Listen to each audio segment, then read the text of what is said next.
Potassium iodide is a chemical compound, medication, and dietary supplement.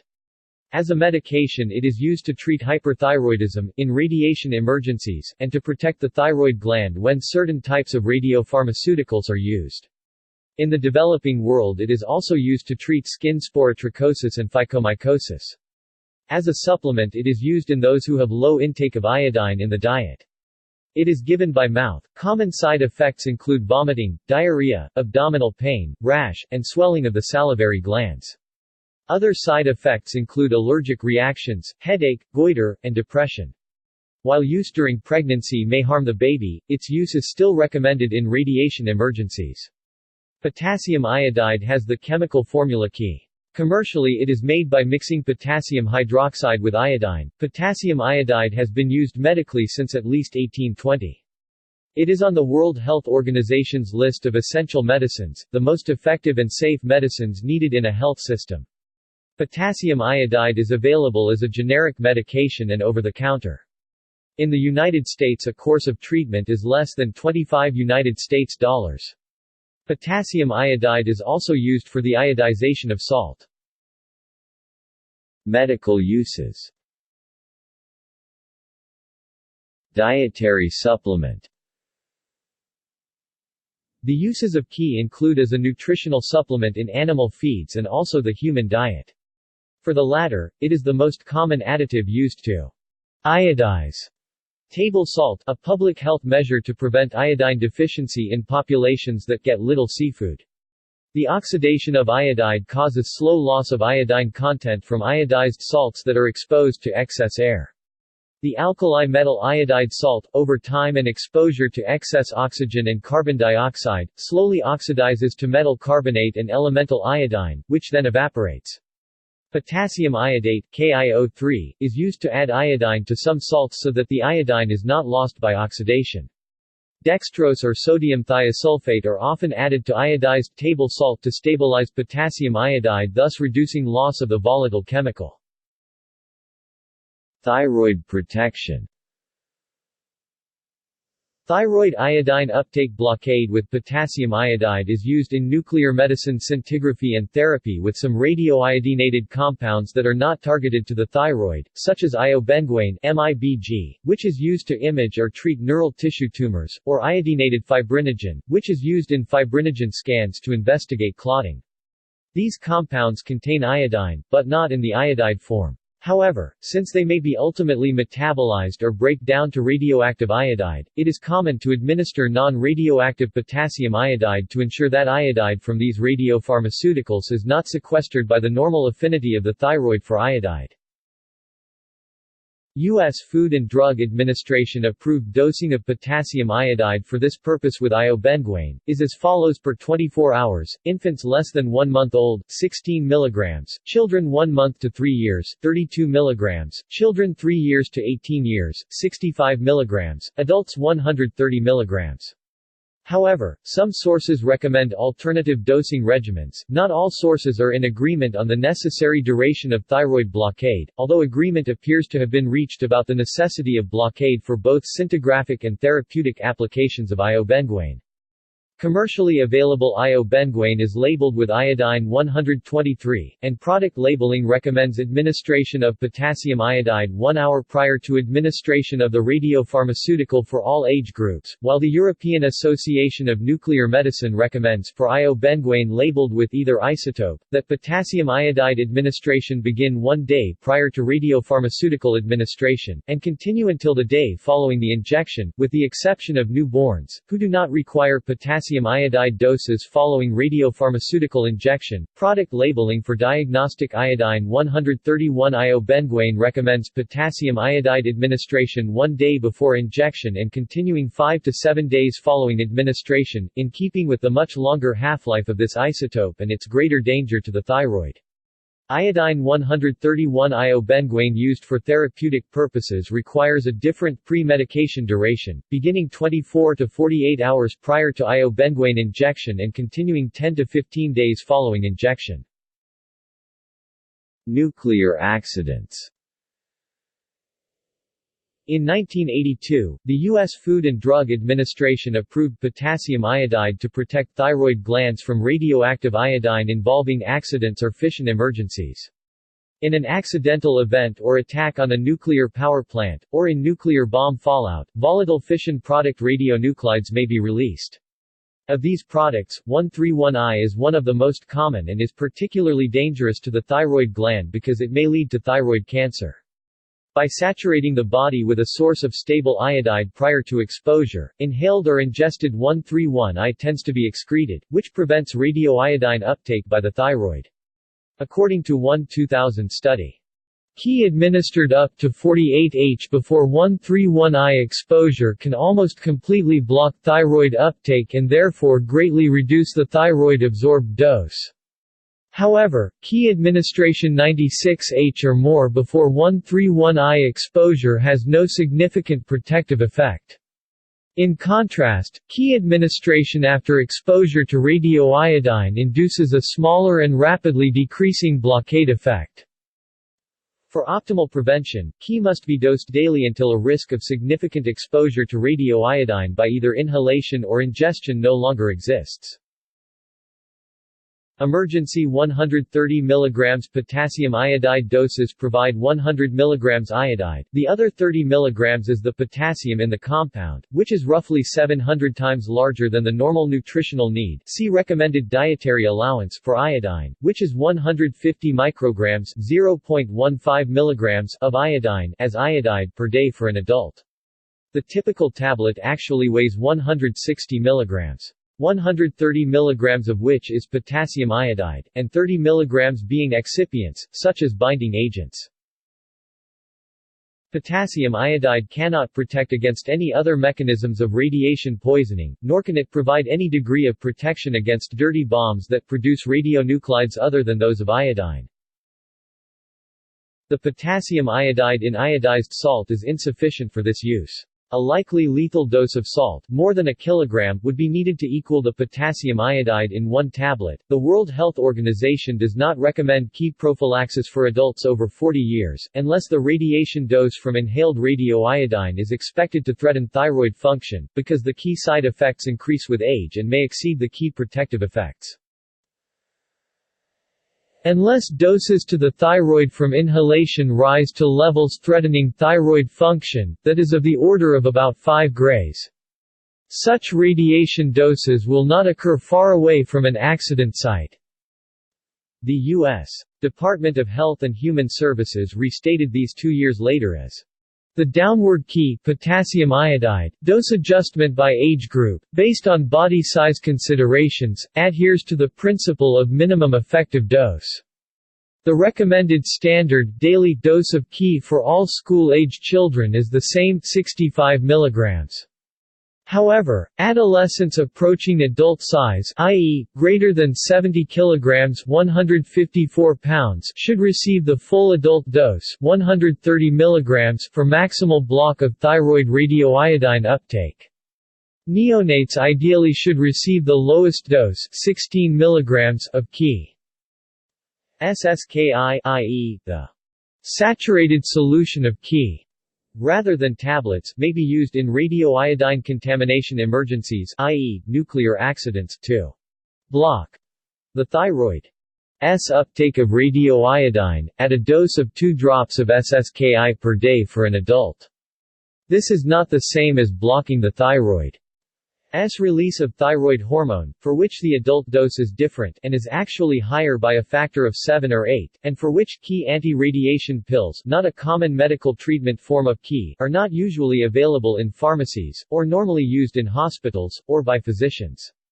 Although the two forms of potassium iodide are completely interchangeable, normally in practice the SSKI solution, which is the historical medical form of high-dose iodine, is generally used for all medical purposes save for radioiodine prophylaxis.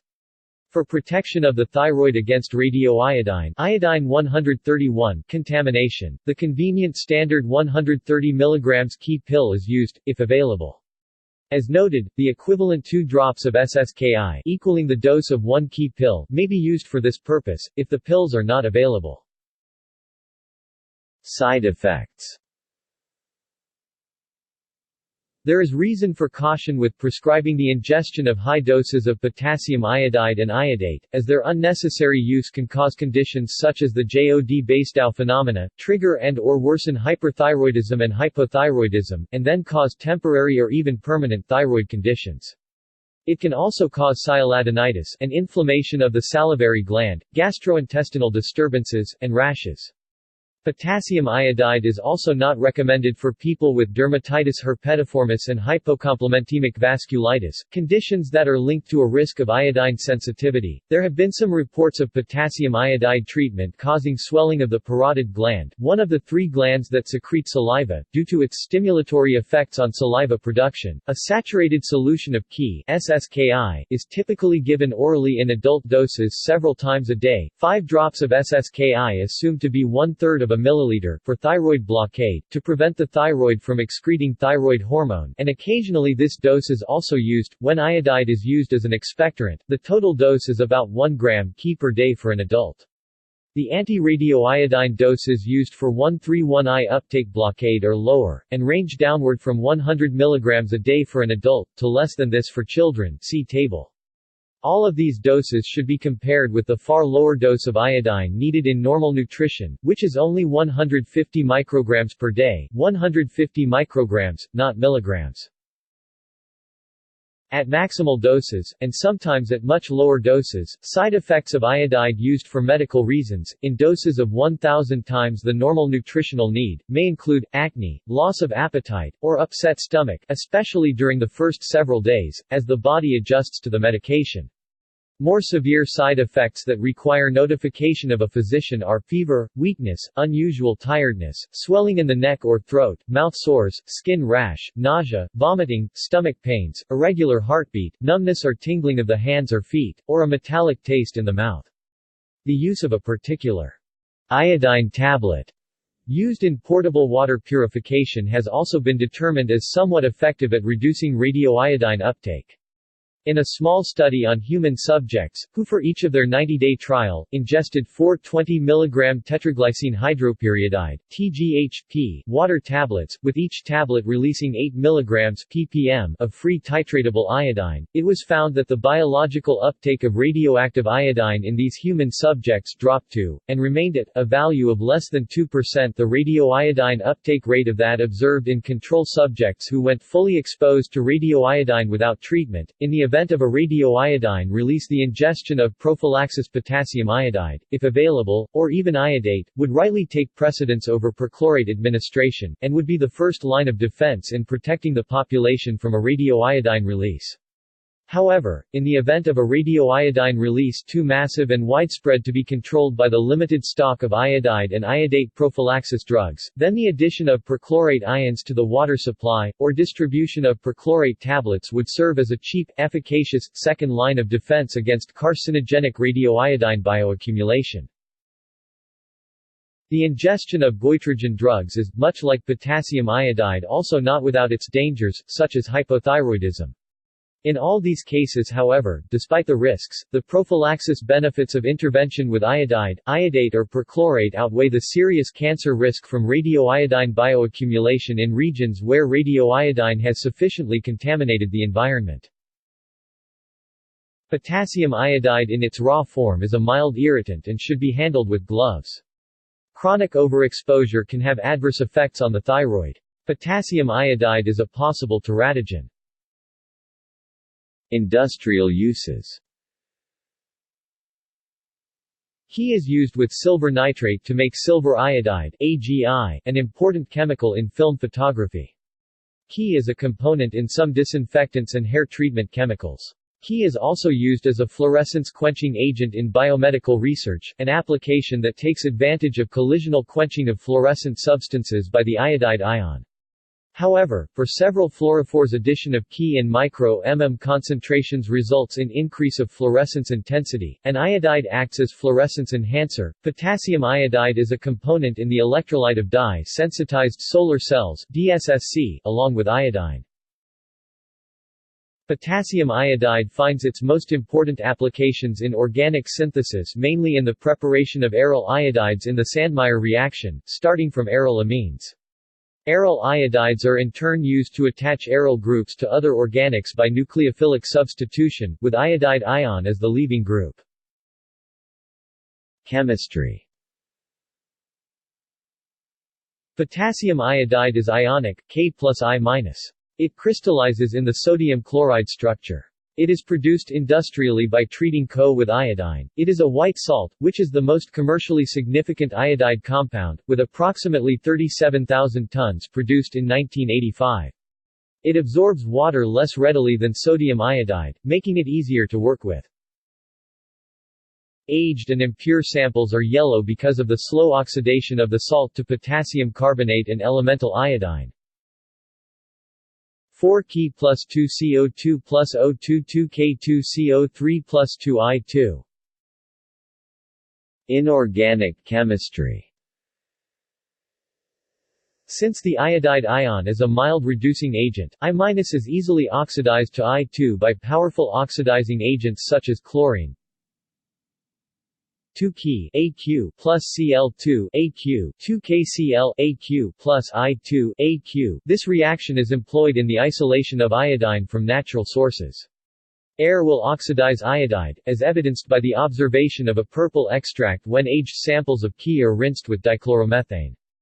As formed under acidic conditions, hydriodic acid is a stronger reducing agent. Like other iodide salts, Ki forms I3- when combined with elemental iodine. Ki AQ plus I2 S Ki3 AQ. Unlike I2, I3- salts can be highly water soluble. Through this reaction, iodine is used in redox titrations. Aqueous Ki3 Lugol solution is used as a disinfectant and as an etchant for gold surfaces. Potassium iodide and silver nitrate are used to make silver iodide, which is used for high-speed photographic film and for cloud seeding.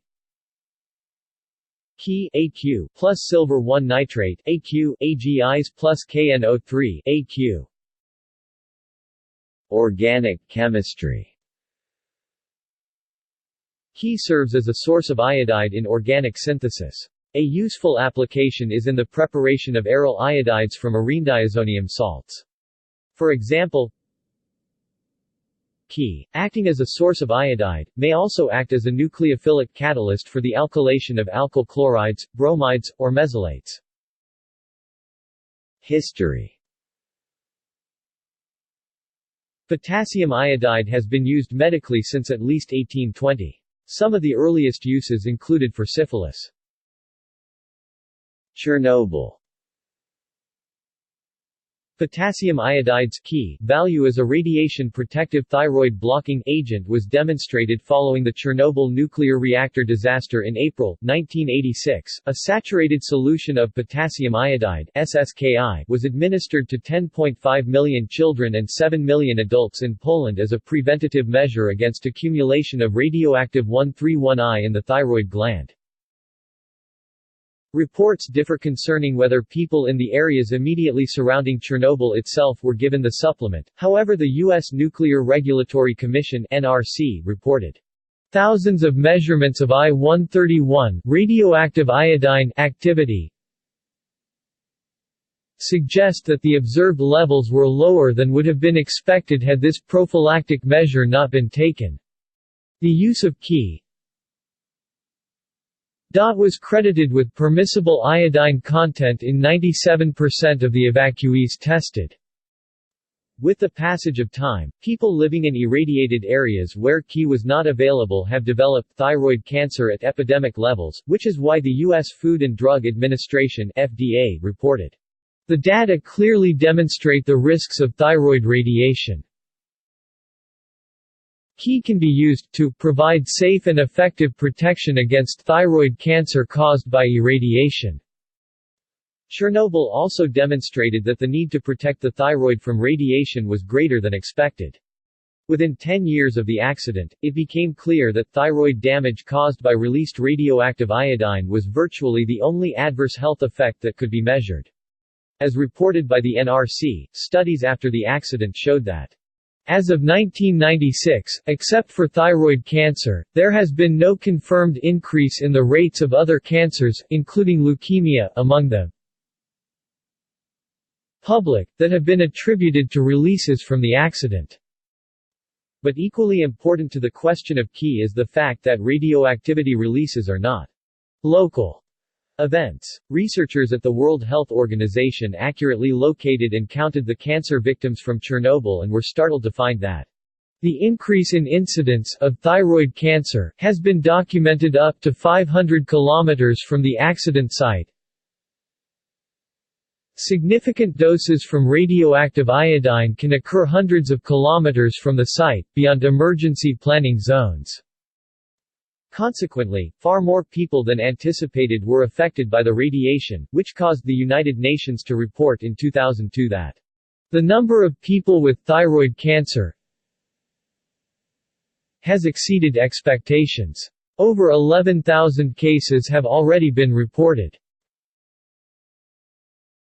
Nagasaki. These findings were consistent with studies of the effects of previous radioactivity releases. In 1945, millions of Japanese were exposed to radiation from nuclear weapons, and the effects can still be measured. Today, nearly half 44.8% the survivors of Nagasaki studied have identifiable thyroid disease, with the American Medical Association (AMA) reporting, "It is remarkable that a biological effect from a single brief environmental exposure nearly 60 years in the past is still present and can be detected." Nuclear weapons testing. The development of thyroid cancer among residents in the North Pacific from radioactive fallout following the United States. Nuclear weapons testing in the 1950s on islands nearly 200 miles downwind of the tests were instrumental in the 1978 decision by the FDA to issue a request for the availability of key for thyroid protection in the event of a release from a commercial nuclear power plant or weapons-related nuclear incident. Noting that key's effectiveness was virtually complete, and finding that iodine in the form of key was substantially superior to other forms including iodate KiO3, in terms of safety, effectiveness, lack of side effects, and speed of onset, the FDA invited manufacturers to submit applications to produce and market key. Fukushima. It was reported on March 16, 2011, that potassium iodide tablets were given preventatively to U.S. naval air crew members flying within 70 nautical miles of the Fukushima Daiichi nuclear power plant damaged in the earthquake 8.9, 9.0 magnitude, and ensuing tsunami on March 11, 2011. The measures were seen as precautions, and the Pentagon said no U.S. forces have shown signs of radiation poisoning. By March 20, the U.S. Navy instructed personnel coming within 100 miles of the reactor to take the pills. Society and culture. The Netherlands. In the Netherlands, the central storage of iodine pills is located in Zoetermeer, near The Hague. In October 2017, iodine pills were distributed in the Netherlands by the Dutch government to certain groups of people living in an area within 100 kilometers from a nuclear power plant. Persons up to 40 years of age, within a distance of 20 kilometers, and children up to 18 years in an area of 20 to 100 kilometers of the nuclear power plant. Hundreds of families in Peel and Moscow, Bezel and Ludel did not get any pills at all. After a request safety region Limburg Nord, the ministry sent 150 boxes extra. Only 50 of these boxes were available in the southern region of Limburg. Tablets were only provided to parents who had reported their municipality. Due to unfamiliarity with this subject matter, many parents were not notified. Otherwise the stock would be used too quickly. After a legal request under the Freedom of Information Act, it turned out several times from the email correspondence between the security region and municipalities, that it was not the intention, that this was going to be communicated extensively. The reason for that all was kept quiet, and also turned not from the emails. On questions of the newspaper The Limburger, the security region answered that they were only a intermediate between the municipalities and ministry. The ministry would have indicated that there is no additional calls are allowed. Quote, "The ministry denied all involvement in this region, the safety region was responsible for the distribution." Quote, "You could use the communication that you wanted." Formulations. 3 companies, Anvex, Inc., Fleming Co., and Recipharm of Sweden, have met the strict FDA requirements for manufacturing and testing of key, and they offer products IOSAT, ThyroShield, and ThyroSafe, respectively, which are available for purchase. In 2012, Fleming Co. sold all its product rights and manufacturing facility to other companies and no longer exists. ThyroShield is currently not in production. The Swedish manufacturing facility for ThyroSafe, a half-strength potassium iodide tablet for thyroid protection from radiation, was mentioned on the secret U.S. 2008 Critical Foreign Dependencies Initiative leaked by WikiLeaks in 2010. Tablets of potassium iodide are supplied for emergency purposes related to blockade of radioiodine uptake, a common form of radiation poisoning due to environmental contamination by the short-lived fission product 131I. Potassium iodide may also be administered pharmaceutically for thyroid storm. For reasons noted above, therapeutic drops of SSKI, or 130 mg tablets of Ki as used for nuclear fission accidents, are not used as nutritional supplements, since an SSKI drop or nuclear emergency tablet provides 300 to 700 times more iodine than the daily adult nutritional requirement. Dedicated nutritional iodide tablets containing 0.15 mg 150 micrograms micro-G of iodide, from Ki or from various other sources such as kelp extract, are marketed as supplements, but they are not to be confused with the much higher pharmaceutical dose preparations. Potassium iodide can be conveniently prepared as a saturated solution, abbreviated SSKI. This method of delivering potassium iodide does not require a method to weigh out the potassium iodide, so it can be used in an emergency situation. Ki crystals are simply added to water until no more Ki will dissolve and instead sits at the bottom of the container. With pure water, the concentration of Ki in the solution depends only on the temperature. Potassium iodide is highly soluble in water, so SSKI is a concentrated source of Ki. At 20 degrees Celsius the solubility of Ki is 140 to 148 grams per 100 grams of water. Because the volumes of Ki and water are approximately additive, the resulting SSKI solution will contain about 1.00 gram 1000 milligrams Ki per milliliter ml of solution.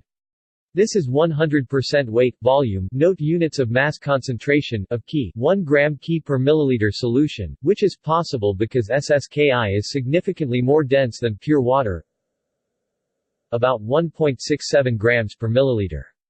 Because Ki is about 76.4% iodide by weight, SSKI contains about 764 mg iodide per milliliter.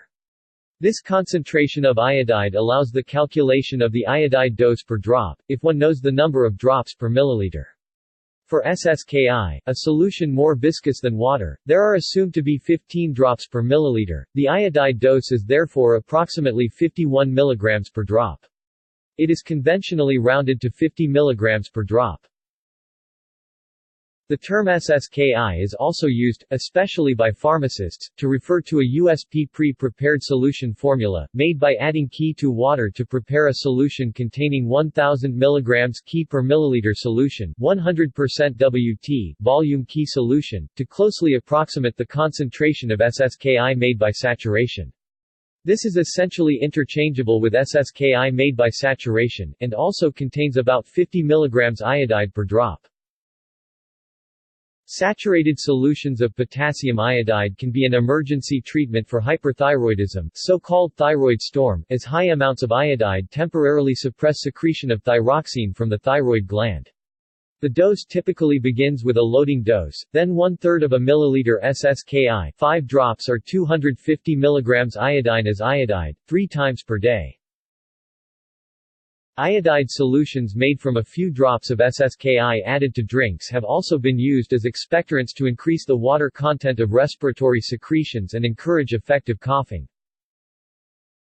SSKI has been proposed as a topical treatment for sporotrichosis, but no trials have been conducted to determine the efficacy or side effects of such treatment. Potassium iodide has been used for symptomatic treatment of erythema nodosum patients for persistent lesions whose cause remains unknown. It has been used in cases of erythema nodosum associated with Crohn's disease. Due to its high potassium content, SSKI is extremely bitter, and if possible it is administered in a sugar cube or small ball of bread. It may also be mixed into much larger volumes of juices. Neither SSKI or Ki tablets are used as nutritional supplements, since the nutritional requirement for iodine is only 150 micrograms (0.15 mg) of iodide per day. Thus, a drop of SSKI provides 50 over 0.15 equals 333 times the daily iodine requirement, and a standard Ki tablet provides twice this much. See also: Elephant toothpaste. References. External links. R05CA02, WHO. World Health Organization's Guidelines for Iodine Prophylaxis Following a Nuclear Accident.